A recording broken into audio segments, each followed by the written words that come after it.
Alright guys, MTech Guy here, and today we're going to be taking a look at the removal and reinstallation of the rear bumper on an E60 M5. Now the reason I'm pulling this off today is because I have a parking sensor to change out around the back there, but obviously there could be many reasons why you need to remove your rear bumper there. So we'll go through the steps on what's required to remove it and reinstall it properly. And look at the size of this thing on the E60. She's a beauty. Look at the size of that. Huge bumper. Remember the days when BMWs used to come with just a skinny little chrome bumper? Don't seem that long ago. Alright, maybe that was quite a few years ago. But anyhow, despite the monstrous size of these bumpers, they are relatively straightforward to remove. So we'll start off by removing all the fasteners, and we'll go through that now. Okay, so first up, we're going to start off in the boot here. Now there's two torque screws behind this panel here, to the other side. So what we have to do first is remove the two covers there. So we'll lift up the spare wheel well cover first, and then these plastic clips are easy enough. There's two here, just turn them 90 degrees. Two on the other side. So we'll just pop these plastic clips out first so we don't lose them.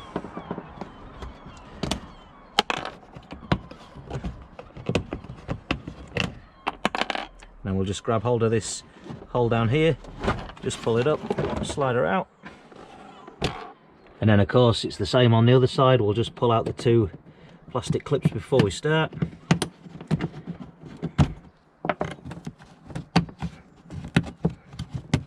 And then again, just grab hold of the hole down here, pull it up and out, easy as that. Okay, so now we've got access to our four Torx bolts, one there, one there, one there and one there, and they're T30s. So we'll just whip them out now.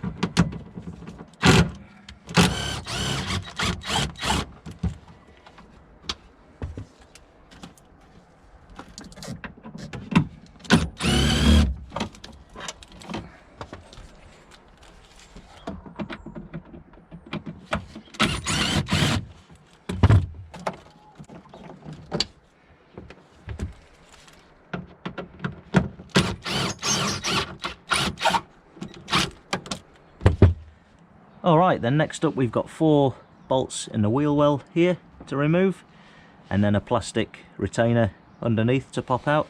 So we'll take a look at them now. And these bolts take an 8mm socket. So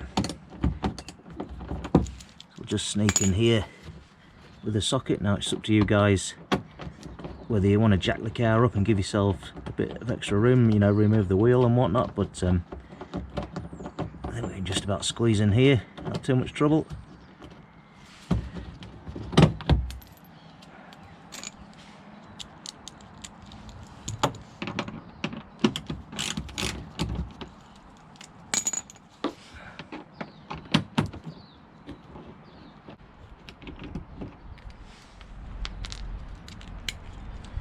Now despite the large size of these bumpers, they are relatively easy to remove once you get all the fasteners out. The last one hidden right at the top here, a bit of an angle. And then once the four bolts are removed, we'll take a look at the plastic clip underneath. So we'll sneak underneath here and you can see it right there. So we'll just pop the centre out.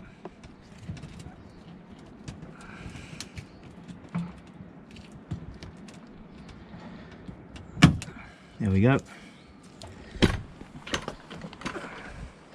And then of course it's the same process on the other side.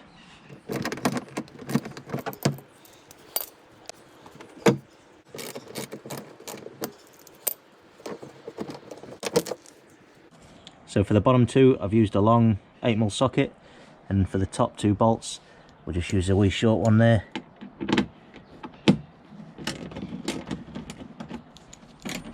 And again the last one at the top here on a bit of an angle.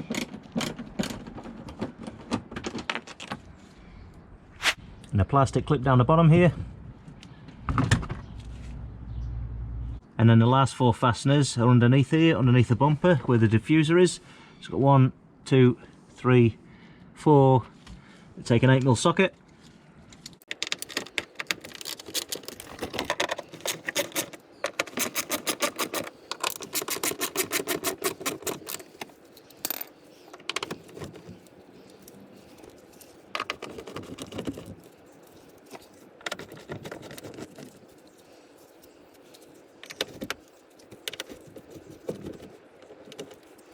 Right then, so that's all the fasteners now removed. So the next job is we've just got to pop out the two side pieces. They're just held on with two clips either side, so we'll go have a look at that now. So yeah, behind here there's two plastic clips, so we're just going to grab hold of the edge of the bumper here and just pop it out gently toward yourself, just being careful not to break them clips.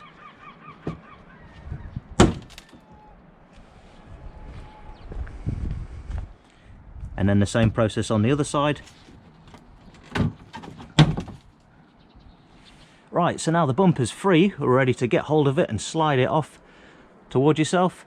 But before I do that, I'm just going to lay a blanket out on the floor here just to avoid scratching up my bumper. I've got enough on my plate here without having to take it to the paint shop afterwards, so we'll take good care of that. Alright, we've got our blanket out now, a bit of protection for our paint work. So just one other thing you need to think about when you slide the bumper off is the connection for the parking distance control harness is right about there. So as you're taking it off, you're going to have to unclip that before you remove the whole thing. Alright, so you can use a second person to give you a hand here. I'm doing it on my own, so you're just going to take some extra care not to scratch it up on the way off. So we'll just get a hold of it here.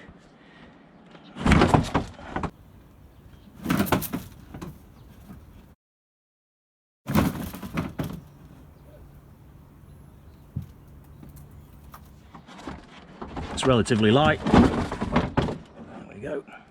And I'll just unclip the connector here for the PDC wiring harness there before I pull the bumper too far away and put any weight on this harness.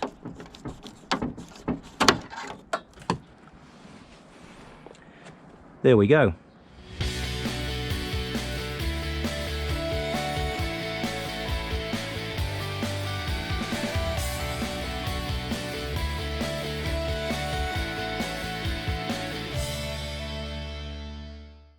So now that we've got the new sensor fitted, we're ready to spin the bumper around and slide it back on again. So you can see here, there's actually 3 clips there, not 2 like I said earlier. There's 3 there, so that's where it clicks back on. And then there's this groove here, that's just where it slides in nicely there. With this bit of plastic here. And obviously before you get too carried away, just make sure this connector's plugged back in for the harness, the PDC sensors. So now we're ready to reposition the bumper back on the car, and again just take your time, go carefully because you don't want to destroy your paint in the process.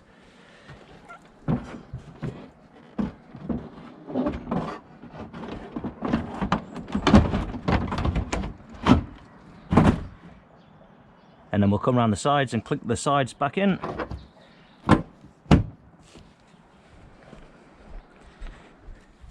Same on the driver's side.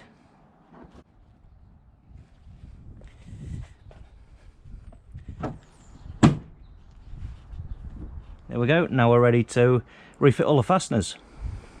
Alright, so we'll go for the old reverse of removal. So we'll start off by refitting the bolts in the diffuser here. Now the BMW manual actually tells you to remove these 4 bolts and then unclip the diffuser from here. So you'd have to look at that if you were removing the bumper to paint it. But of course, we didn't have any need for that today. And to be honest, we could have removed it, but I wasn't really in the mood for playing around with plastic clips with the potential to break them, so there's no need to remove that today for the parking sensors. So we'll leave that in position, just these 4 bolts, that's enough to remove it from the car.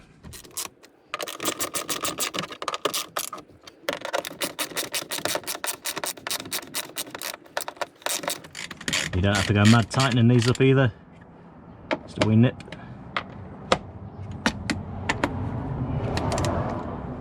And then we'll move on to the 4 bolts in the wheel well here. And then before you tighten all these bolts up, it's just worth making sure the 2 panels are aligned correctly.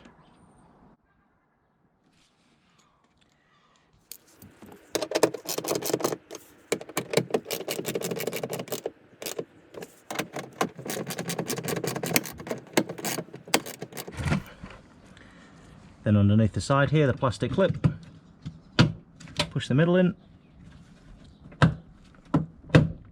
That'll expand it nicely and hold it in place. And then we'll move on to the 4 bolts.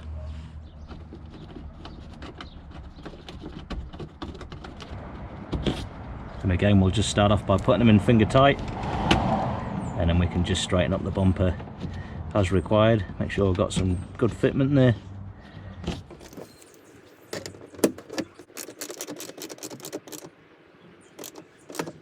And again, you don't have to go mad tightening these up.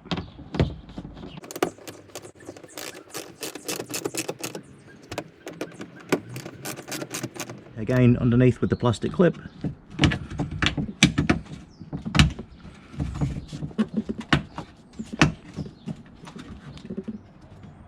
There we go, that's both sides refastened now, and then we'll move back on to inside the boot there and just put them 4 Torx bolts back in position. Okay, so now we're ready to refit our 4 Torx bolts here to the other side, and that'll just draw the bumper in nicely. Nice snug fit.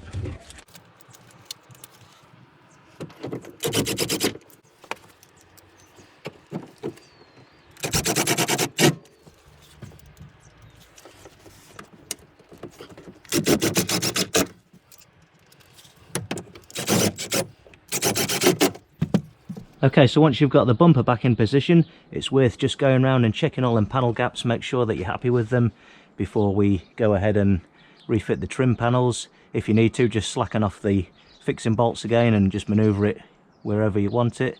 Make sure it all looks okay.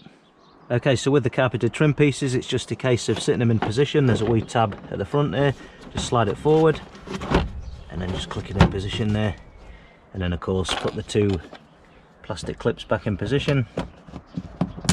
It's just a 90-degree turn.